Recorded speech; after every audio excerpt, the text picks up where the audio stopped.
नमस्कार साथियों, आप भी क्लास 10 के छात्र हैं और 2026 में आपका फाइनल बोर्ड परीक्षा होने वाला है। तो यह वीडियो आप लोगों के लिए बहुत ही इंपॉर्टेंट है, क्योंकि इस वीडियो में हम लोग फिजिक्स यानी भौतिकी का जो चैप्टर 5 है, जो कि बहुत ही इंपॉर्टेंट है, ऊर्जा के स्रोत, इसका VVI ऑब्जेक्टिव क्वेश्चन देखने वाले हैं। इस चैप्टर से आपके एग्जाम में बहुत सारे ऑब्जेक्टिव क्वेश्चन पूछे जाते हैं और बहुत सारे ऐसे बच्चे होते हैं जो कि इस चैप्टर को पढ़ते ही नहीं हैं।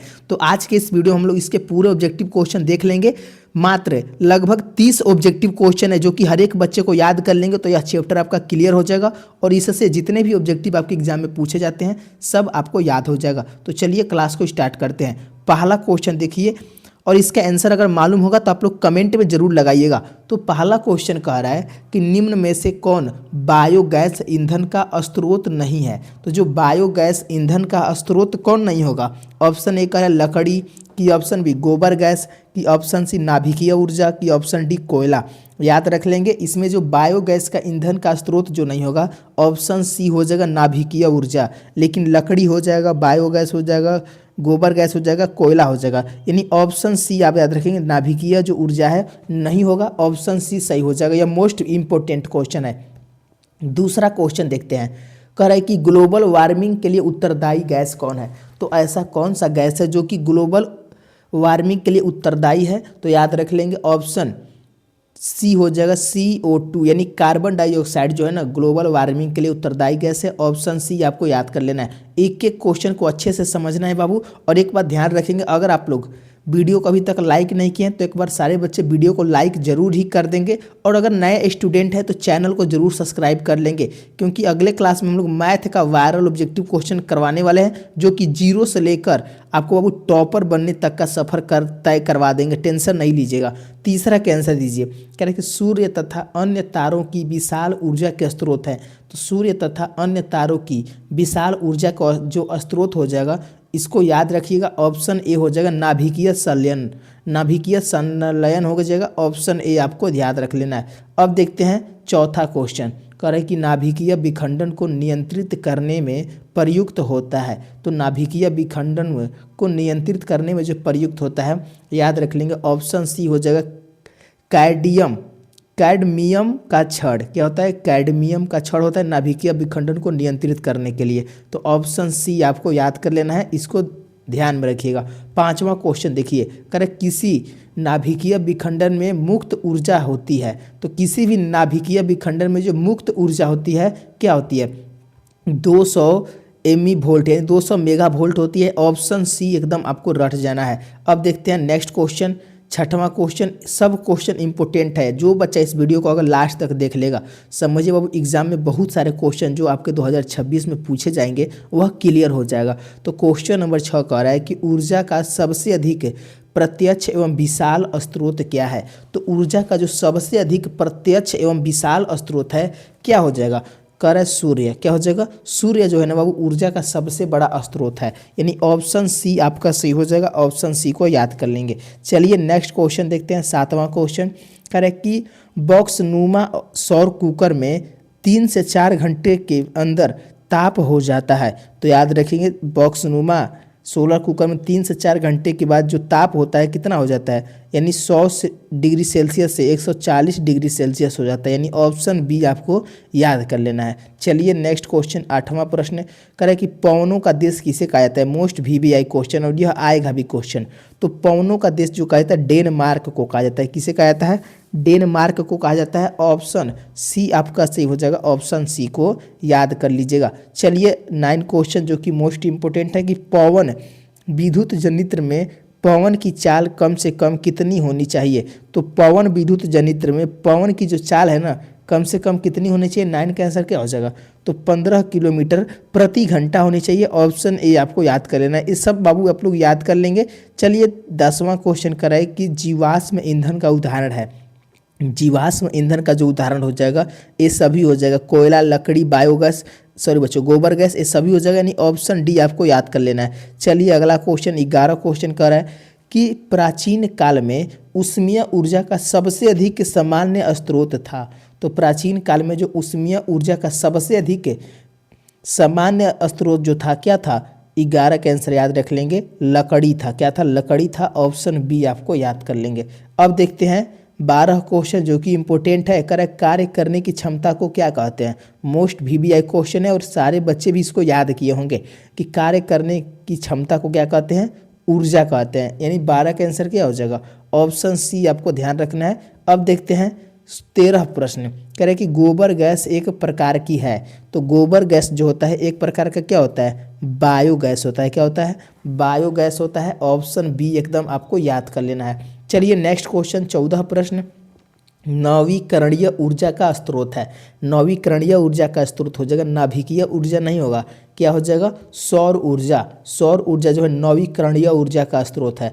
ऑप्शन बी आपका सही हो जाएगा। ऑप्शन बी को याद कर लेंगे। चलिए 15 क्वेश्चन करें कि जैव गैस एक उत्तम ईंधन है क्योंकि इसमें मीथेन गैस पाई जाती है। यानी जैव गैस जो है एक उत्तम ईंधन है क्योंकि इसमें जो मीथेन गैस पाई जाती है। 15 का आंसर क्या हो जाएगा? याद रखेंगे 75%। 75% मीथेन गैस पाई जाती है। ऑप्शन डी आपको याद कर लेना है। अब देखते हैं 16 क्वेश्चन कि अनवीकरणीय ऊर्जा का स्रोत है। जो अनवीकरणीय ऊर्जा का स्रोत है क्या हो जाएगा? जीवाश्मी ईंधन हो जाएगा। क्या हो जाएगा? जीवाश्मी ईंधन हो जाएगा। ऑप्शन ए आपको याद कर लेना है। अब देखते हैं 17 क्वेश्चन। कह रहे कि सौर ऊर्जा को विद्युत ऊर्जा में परिवर्तित करता है। तो जो सौर ऊर्जा है ना वो विद्युत ऊर्जा को किस में परिवर्तित करता है? 17 का आंसर याद रख लेंगे, सौर सेल में। सौर ऊर्जा को विद्युत ऊर्जा में सौर सेल में परिवर्तित किया जाता है। ऑप्शन सी आपको याद कर लेना है। चलिए नेक्स्ट क्वेश्चन 18 क्वेश्चन। कह रहे कि एक उत्तम ईंधन है। एक जो उत्तम ईंधन हो जाएगा क्या हो जाएगा? कोयला, लकड़ी, पेट्रोलियम की जैव गैस। एकदम आपको याद रख लेना है कि जो उत्तम ईंधन हो जाएगा जैव गैस हो जाएगा। क्या हो जाएगा? जैव गैस। ऑप्शन डी आपको याद कर लेना है। अब देखते हैं अगला क्वेश्चन 19 क्वेश्चन जो कि बहुत ही इंपॉर्टेंट क्वेश्चन है कि नरौरा नाभिकीय विद्युत संयंत्र किस राज्य में स्थित है? तो जो नरौरा नाभिकीय विद्युत संयंत्र है किस राज्य में है? राजस्थान, महाराष्ट्र, उत्तर प्रदेश की गुजरात में। एकदम आपको याद कर लेना है। यह कई बार क्वेश्चन आ चुका है। उत्तर प्रदेश में है। कहाँ है? उत्तर प्रदेश में है। ऑप्शन सी आपका सही हो जाएगा। ऑप्शन सी को याद कर लेंगे। मात्र 10 क्वेश्चन और बचा हुआ है। एकदम अच्छे से इसको देख लीजिएगा और जरूर याद करके ही एग्जाम देने जाएंगे।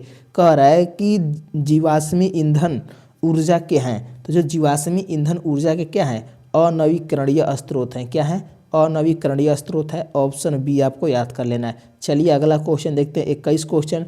कह रहा है कि सरदार सरोवर बांध किस नदी पर है? तो जो सरदार सरोवर बांध है किस नदी पर है? गंगा नदी पर है। 21 का नहीं, गंगा नदी पर नहीं होगा, नर्मदा नदी पर है। किस पर है बाबू? नर्मदा नदी पर है। ऑप्शन सी आपका सही हो जाएगा। और आप लोग कमेंट में आंसर जरूर दीजिएगा क्योंकि ये सारे क्वेश्चन इंपॉर्टेंट है। और अभी तक अगर आप लोग चैनल को सब्सक्राइब नहीं किए हैं बाबू तो चैनल को जरूर सब्सक्राइब कर लीजिएगा और वीडियो को एक बार लाइक सारे बच्चे कर लेंगे।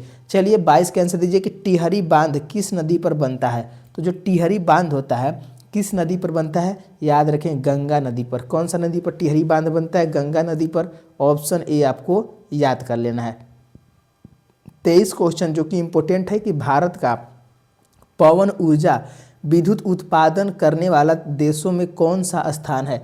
तो याद रखें भारत का जो कौन सा स्थान है विश्व में? तो 23 के आंसर याद रख लेंगे। ऑप्शन डी हो जाएगा। 5वां स्थान है। क्या स्थान है? 5वां स्थान है। ऑप्शन डी आपको याद कर लेना है। चलिए नेक्स्ट क्वेश्चन देखते हैं 24 क्वेश्चन जो कि इम्पोर्टेंट है कि सौर सेल बनाने के लिए किसका उपयोग किया जाता है? तो सौर सेल बनाने के लिए ना किसका उपयोग किया जाता है? याद रख लेंगे सिलिकॉन का। सिलिकॉन बाबू सौर सेल बनाने के लिए उपयोग किया जाता है। यानी ऑप्शन डी आपका सही हो जाएगा। ऑप्शन डी को याद कर लेंगे।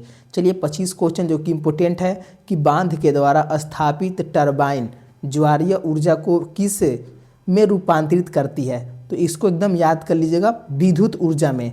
विद्युत ऊर्जा में जो टरबाइन के द्वारा जो ऊर्जा को जो मिलता है उसको विद्युत ऊर्जा में कन्वर्ट कर देती है। ऑप्शन बी आपको याद कर लेना है। चलिए अगला क्वेश्चन देखते हैं 26 क्वेश्चन।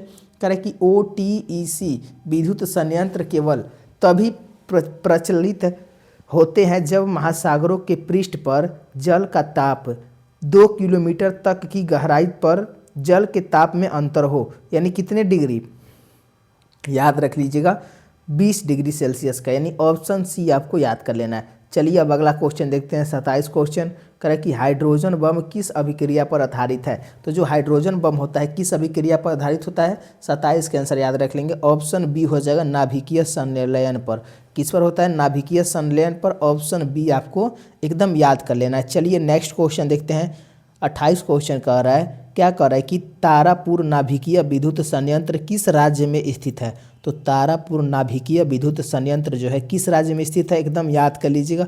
28 का जो आंसर हो जाएगा महाराष्ट्र में है। कहाँ है? महाराष्ट्र में है। ऑप्शन ए आपका बिल्कुल सही हो जाएगा। अब देखते हैं अगला क्वेश्चन 29 क्वेश्चन कि राणा प्रताप सागर नाभिकीय विद्युत संयंत्र किस राज्य में स्थित है? 29 का आंसर याद रखिए बाबू, राजस्थान में है। जो राणा प्रताप है ना वो राजस्थान में है। ऑप्शन डी एकदम याद कर लेंगे। चलिए 30 का आंसर दे देंगे। कह रहा है कलपक्कम नाभिकीय विद्युत संयंत्र किस राज्य में स्थित है? इसको एकदम याद कर लीजिएगा। जो कलपक्कम विद्युतीय संयंत्र है ना वह तमिलनाडु में है। कहाँ है? तमिलनाडु में है। ऑप्शन बी आपका सही हो जाएगा। ऑप्शन बी को याद कर लेंगे। तो जो जो बच्चे 30 में से कितना सही किए हैं आप लोग कमेंट में जरूर बताएंगे, और वीडियो यह कैसा लगा आप लोग को जरूर बताना है।